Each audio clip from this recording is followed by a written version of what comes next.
Hello movie lovers, আশা করি সবাই বেশ ভালো আছেন। খ্রিস্টপূর্ব 3100 সাল, প্রাচীন মিশরে সে সময় চলছিল ফেরাউনদের শাসনামল।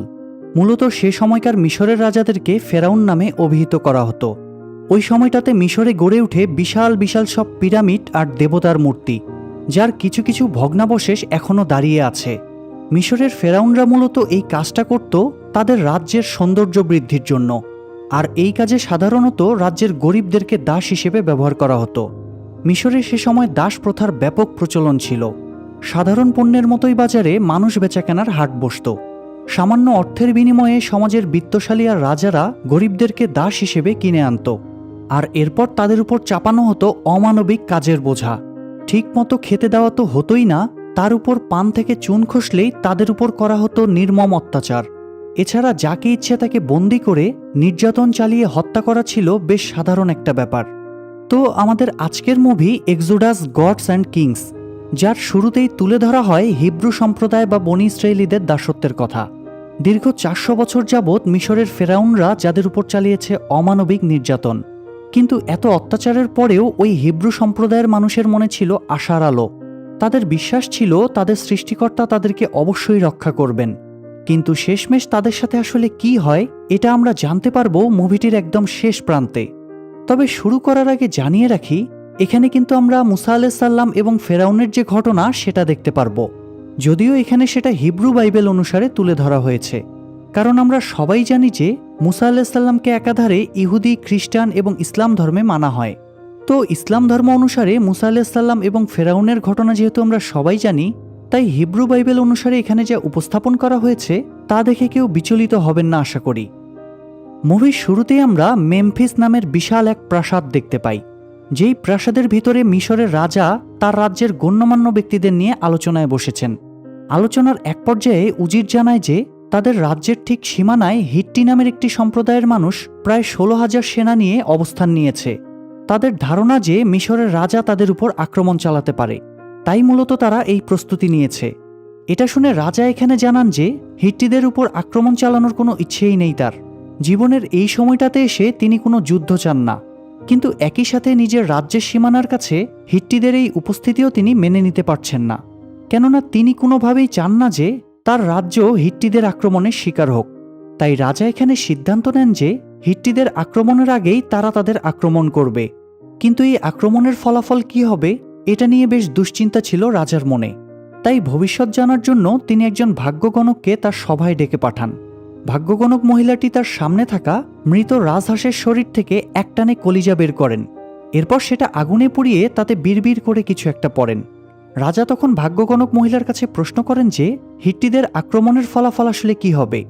উত্তরে ভাগ্যগণক জানায় আক্রমণের ফলাফল কি হবে তা সে জানে না, তবে আক্রমণে যাওয়া দুই সেনাপতির মধ্যে যেই সেনাপতি অপর আরেকজন সেনাপতির প্রাণ বাঁচাবে সেই হবে মিশরের পরবর্তী রাজা। ভাগ্যগণকের এই কথা শুনে পাশে দাঁড়ানো মোজেস হেসে ফেলে, কেননা সে ভাগ্য গণনা সহ এমন কোনো কিছুকেই বিশ্বাস করে না। আসলে রাজা এই আক্রমণের সেনাপতি হিসেবে তার ছেলে রামেসিস আর তার মেয়ে বিথিয়ার ছেলে মোজেসকে পাঠাচ্ছে। আসলে মোজেস বলতে মূলত মুসা আলাইহিস সালামকে বোঝানো হয়েছে, তাই পুরো ভিডিওতে আমরা মুসা নামটাই ব্যবহার করব।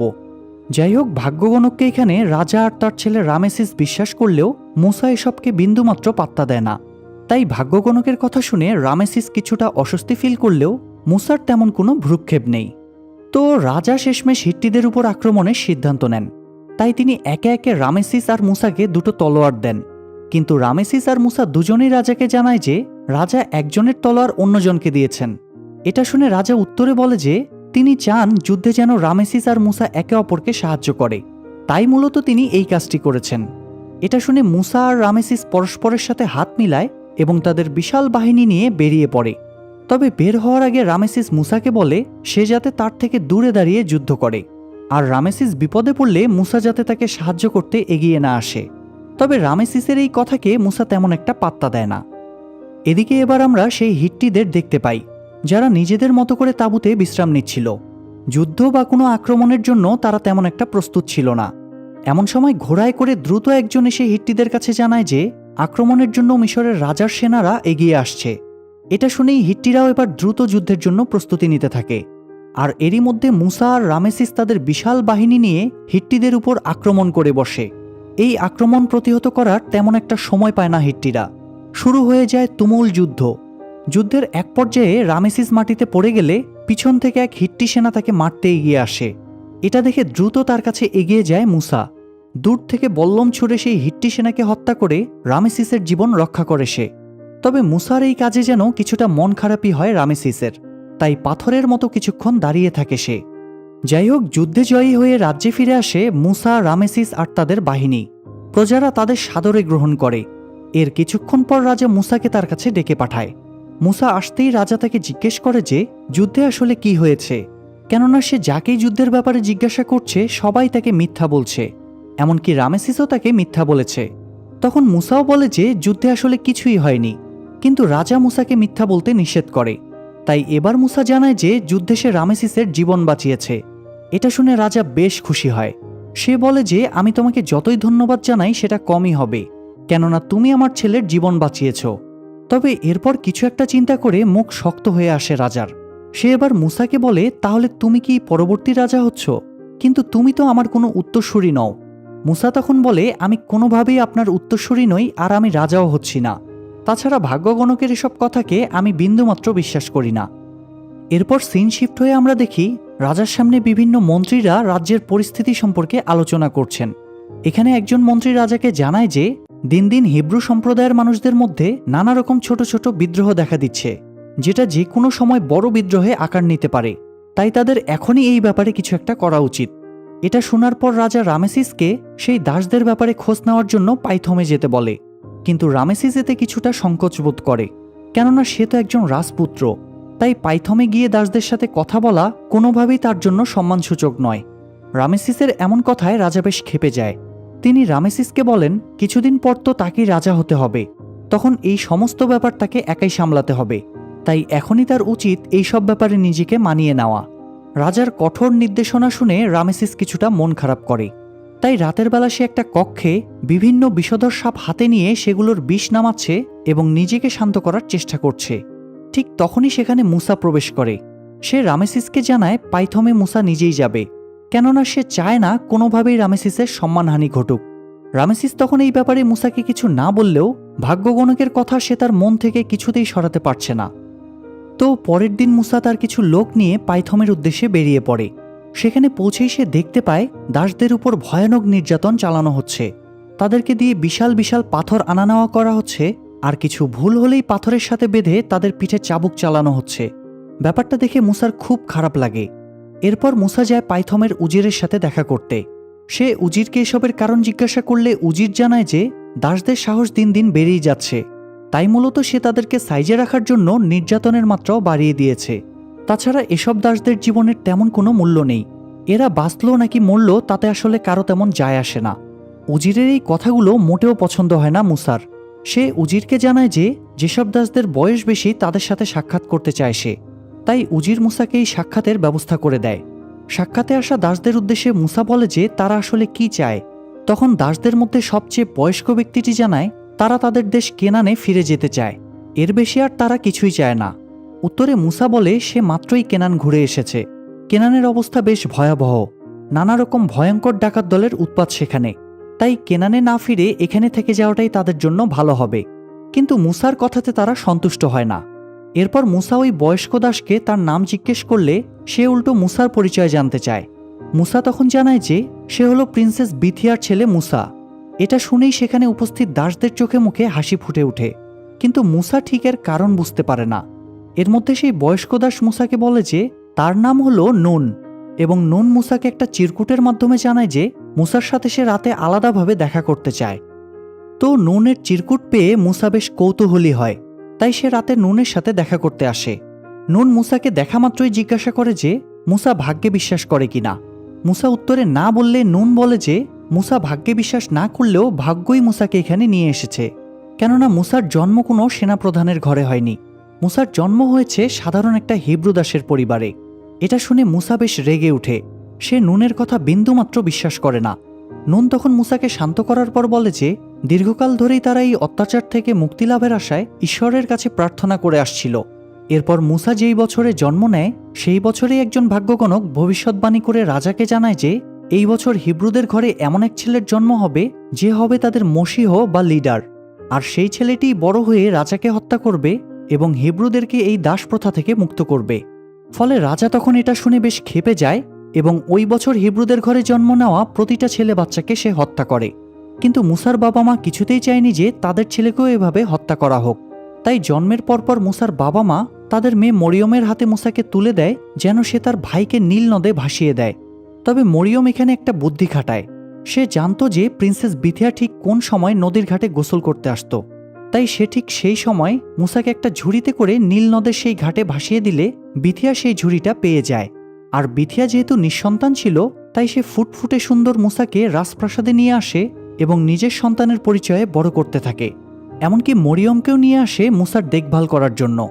নুনের মুখে এতক্ষণ ধরে এসব শুনলেও এর কোনো কিছুতেই বিশ্বাস করে না মুসা। সে তাই নুনকে মিথ্যাবাদী বলে বের হয়ে যায়। এরপর পরের দিন মুসা আর উজিরের আবার দেখা হয়। উজির মুসাকে জিজ্ঞেস করে যে সে দাসদের ব্যাপারে কি সিদ্ধান্ত নিয়েছে। উত্তরে মুসা কিছুই বলে না। সে শুধু উজিরকে বলে, তুমি কিন্তু রাজা নও, তাই নিজেকে রাজা ভেবে রাজার বেশে চলাচল বন্ধ করো। এটা বলে মুসা রাজপ্রাসাদের উদ্দেশ্যে রওনা হয়। আর মুসার এই কথাটা বেশ গায়ে লাগে উজিরের, তবে এখানে সে কিছুই বলে না। অন্যদিকে মুসা রাজপ্রাসাদে পৌঁছানোর কিছুদিনের মাথায় রোগে অসুস্থ হয়ে মারা যায় মিশরের রাজা। ফলে উত্তরাধিকার সূত্রে পরবর্তী রাজা হয় রামেসিস। রাজা হতে পেরে বেশ খুশি হয় সে, তবে ভাগ্যগণকে সেই কথাটার ভয় তখনও তার মধ্যে ছিল। এদিকে নুন সেদিন যখন মুসাকে সব বলছিল, তখন উজিরের দুই গুপ্তচর লুকিয়ে লুকিয়ে সব শুনে। তাই মুসা পাইথম থেকে চলে আসার পর তারা উজিরের কাছে সব বলে দেয়। আর এমন একটা সুযোগেরই অপেক্ষায় ছিল উজির। সে এবার মুসাকে শায়েস্তা করার জন্য রামেসিসের কাছে এসে সব বলে দেয়।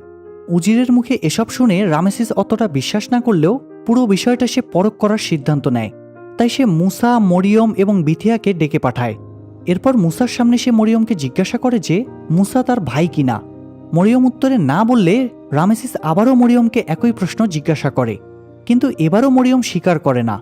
এতে রামেসিস বেশ ক্ষেপে গিয়ে মরিয়মের হাতে তলোয়ার দিয়ে আঘাত করতে যায়।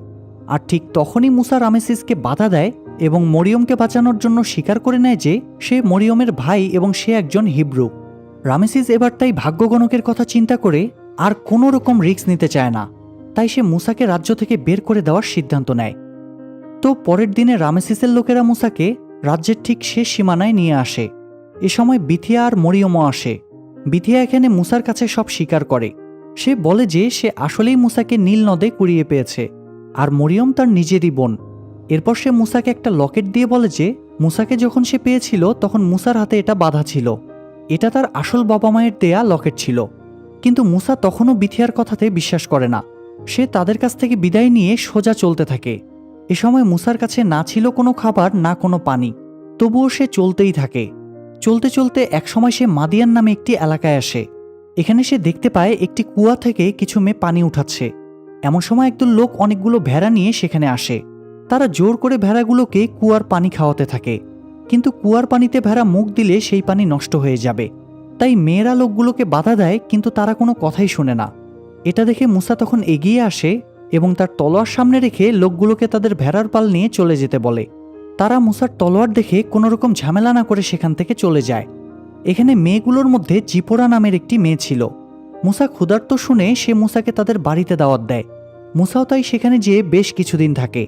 এরই মধ্যে মুসা আর জিপোরার মধ্যে প্রেমের সম্পর্ক গড়ে ওঠে এবং এক পর্যায়ে তাদের বিয়েও হয়। তো এভাবেই চলে যায় 9 বছর। মুসা আর জিপোরার ঘরে ততদিন একটি ছেলে সন্তানের জন্ম হয়েছে। এরই মধ্যে একদিন সন্ধ্যায় শুরু হয় প্রচণ্ড ঝড়। মুসা তার ভেড়াগুলোকে বাসায় ঢুকানোর চেষ্টা করে, কিন্তু কিছু ভেড়া পালিয়ে একটা পাহাড়ের দিকে আগাতে থাকে। মুসা আগেও এই পাহাড়ের কথা লোক মুখে শুনেছে। এখানকার লোকজন এই পাহাড়টিকে ঈশ্বর ভাবে, কিন্তু এসবে মুসার বিশ্বাস নেই। এরই মধ্যে প্রচণ্ড বৃষ্টির কারণে পাহাড়ে ধস নামে। ফলে মুসা পাথর বালির নিচে চাপা পড়ে যায়, তবে শুধু মুখটা বাইরে থেকে যায়। এমন সময় মুসা শুনতে পায় কেউ একজন মসি নামে তাকে ডাকছে। এই নামে মুসাকে ছোটবেলায় ডাকা হতো। এরপরই মুসা 8-10 বছরের একটা ছেলেকে দেখতে পায়। ছেলেটা মুসাকে বলে, তুমি তোমার মানুষদের থেকে এত দূরে, অথচ তারা তোমার ফিরে আসার আশা করছে। দিন দিন তাদের কষ্ট বৃদ্ধি পাচ্ছে, তাই তোমার উচিত দ্রুত তাদের কাছে গিয়ে সাহায্য করা।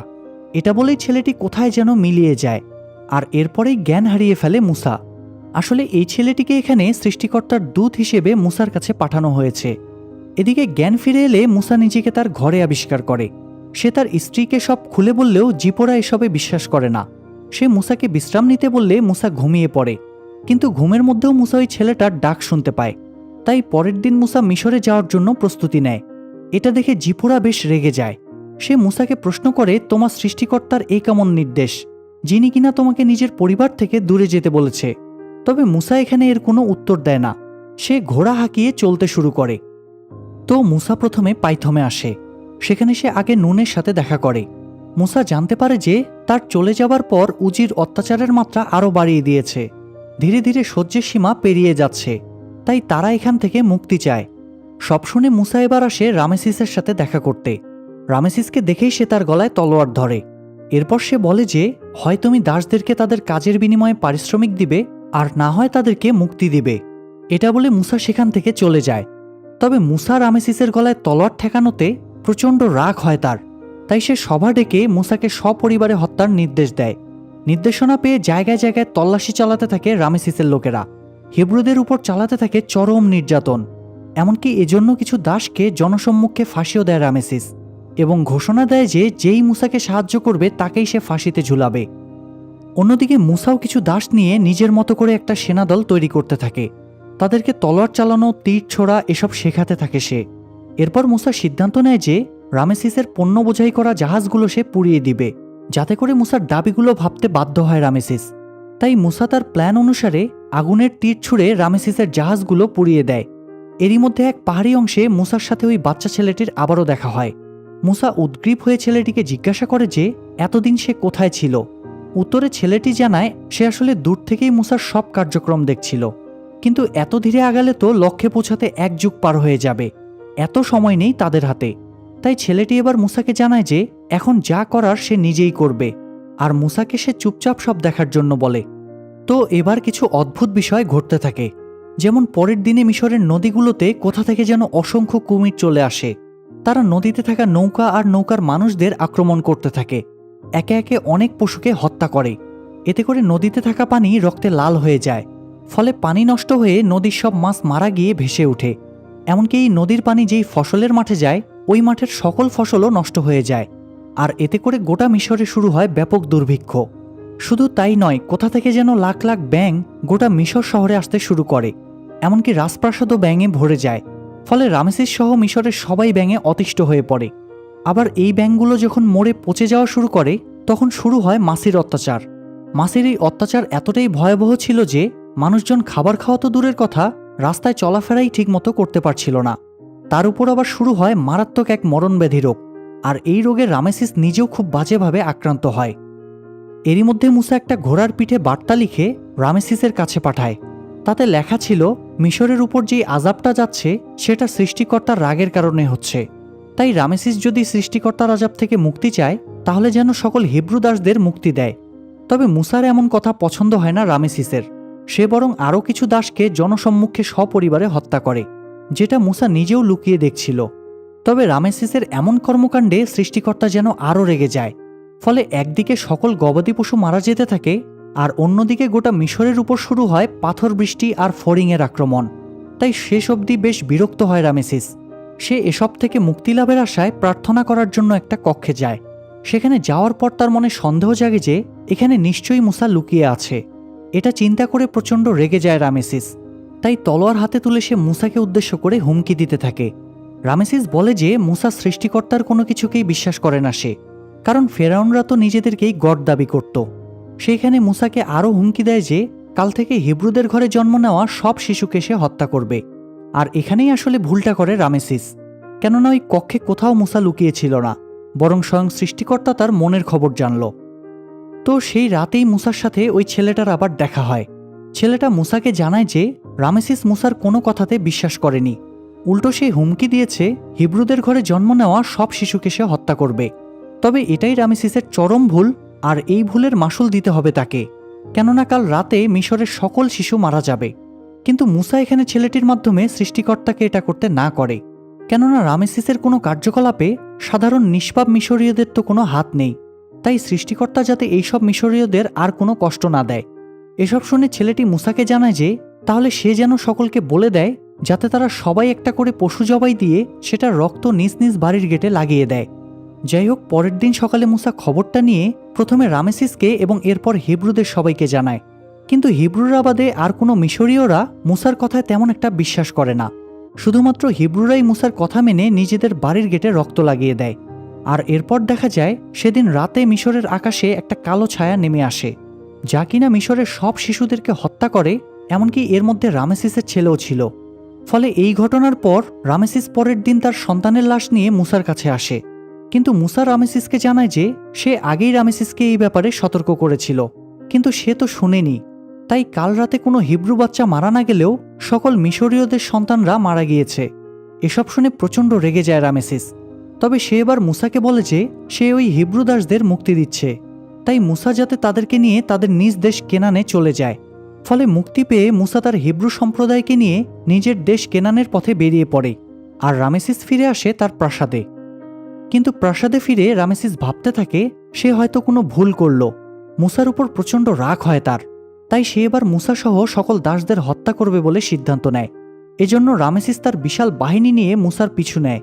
যদিও পাহাড়ের মধ্য দিয়ে আসার সময় রামেসিসের অনেক সৈন্য পাহাড় থেকে পড়ে মারা যায়, তবে এরপরও থামে না রামেসিস। তাকে যেন মুসাকে হত্যা করতেই হবে। মুসাকে হত্যার বিষ যেন রামেসিসের মাথায় উঠে গিয়েছে। এরই মধ্যে বিশাল সমুদ্রের সামনে এসে দাঁড়ায় মুসা আর তার সাথীরা। সামনে বিশাল জলরাশি আর পিছনে রামেসিসের সৈন্যরা।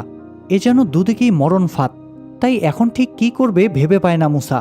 তবে শেষমেশ মুসা সমুদ্র পাড়ি দেওয়ার সিদ্ধান্ত নেয়। মুসা সমুদ্রে নেমে আগানো শুরু করলেই অলৌকিকভাবে সমুদ্রের পানি কমা শুরু করে। মুসার সাথীরাও তখন তাকে অনুসরণ করতে থাকে।